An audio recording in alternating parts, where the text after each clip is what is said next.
75 жас, мерейлі той иесіне арнау.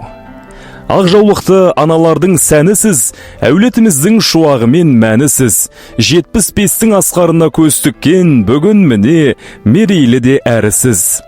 Міне, ардақты да аяулы Рабия анамыздың өмірінің шуақты да мағыналы белесі 75 жыл мерейлі тойымен оласып, өз жалғасын табуда. Ұлы Қыпшақ елінің тумасы Рабия апамыз міне 75-тің төрінде. Рабия анамыз 1951 жылдың жаз бен күздің тоғысқан кезеңі болған 5 қыркүйекте Тәжікстан Республикасы Амудария сағасында дүниеге келді.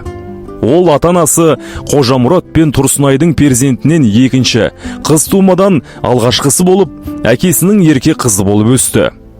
Әкесі Қожамұрат ертеде Қазақстаннан, соның ішінде Орта Азия астанасы болған Ташкенттен тілмаш болып оқып, ауған шекарасына тілмаш етіп жіберілген атақты Байман тілмаштың кенже ұлы Қожамұрат Қыпшақ тегі.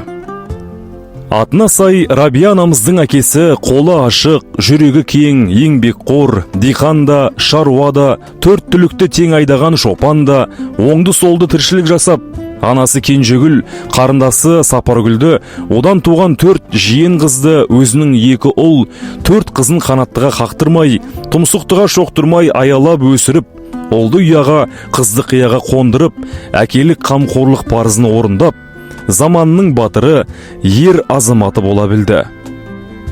Ал анасы Тұрсынай сол ұрпақтарының болашағы үшін бар ғұмырын өзінің көрегенді тәрбие негіздерімен, енесі Кенжегүлдің, қайын сіңлісі Сапаргүлдің көңілінен шығып, келіндік борышымен 2 ұл, 8 қызды асыл жармен кемеңгерліктің үлгісін көрсете білді.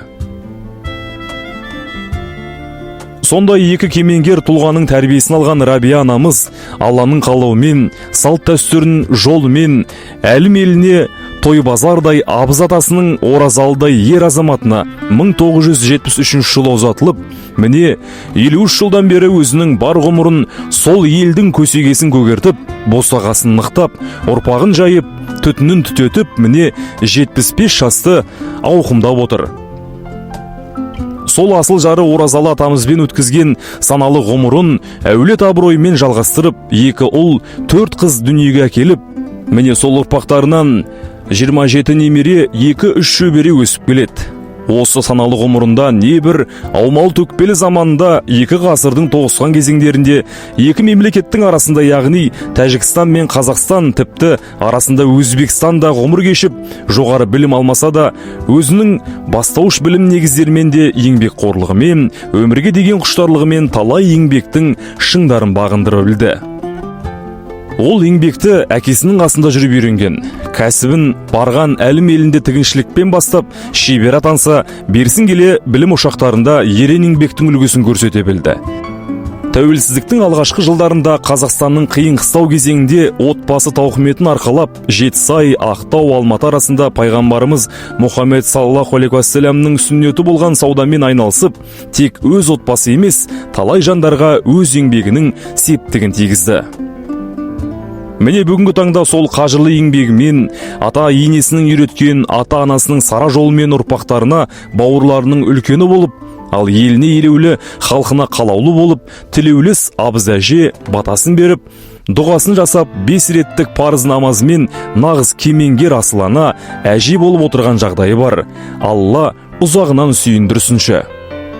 Шынтуайтында 75 жас өмірдің асуы ғана емес, мол тәжірибенің, маңдай тердің, қажымас еңбектің, ақыл парасаттың көрінісі. 75 жас, өнеге мен даналық, жүрегіңіз толы нұр мен махаббат, ауырмаңыз, 100 жасаңыз, қартаймаңыз, ұрпағыңыз сізбен мәңгі мақтанады.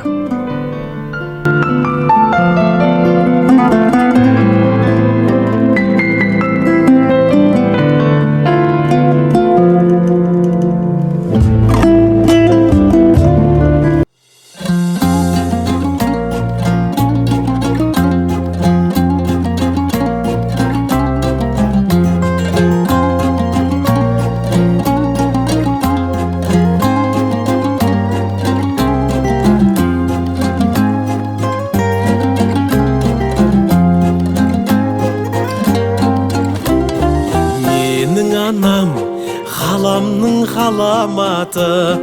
Менің анам әкемнің аманаты. Менің анам сұлуай жер бетінің жанұясын тойдырған қанағаты. Анам менің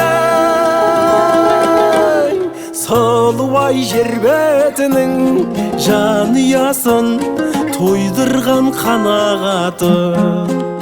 Менің анам менің қызда болса панам менің. Өмір көзің алып келіп бар бақытым балам дедің.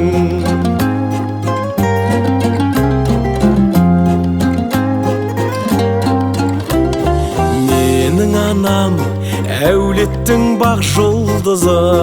Менің анам құлпырған жан қырмызы. Келген жерін жіберген гүл жайнатып, өз жұртында қадірі ханның қызы. Келген жерін жіберген гүл жайнатып, төркінінде қадірі ханның қызы. Менің анам менің қызда болса панам менің. Өмір көзің алып келіп бар бақытым балам дедің.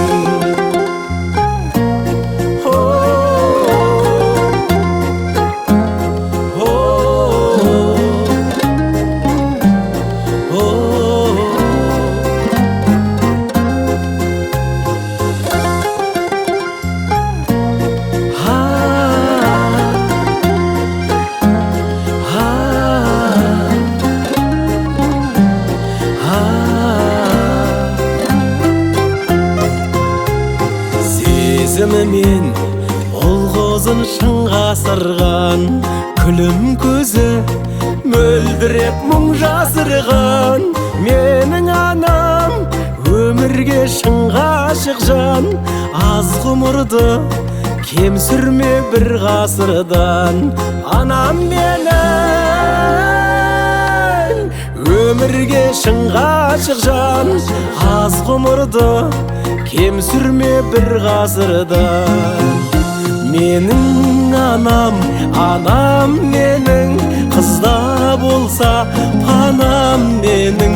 Өмір көзің алып келіп бар бақытым балам дедің.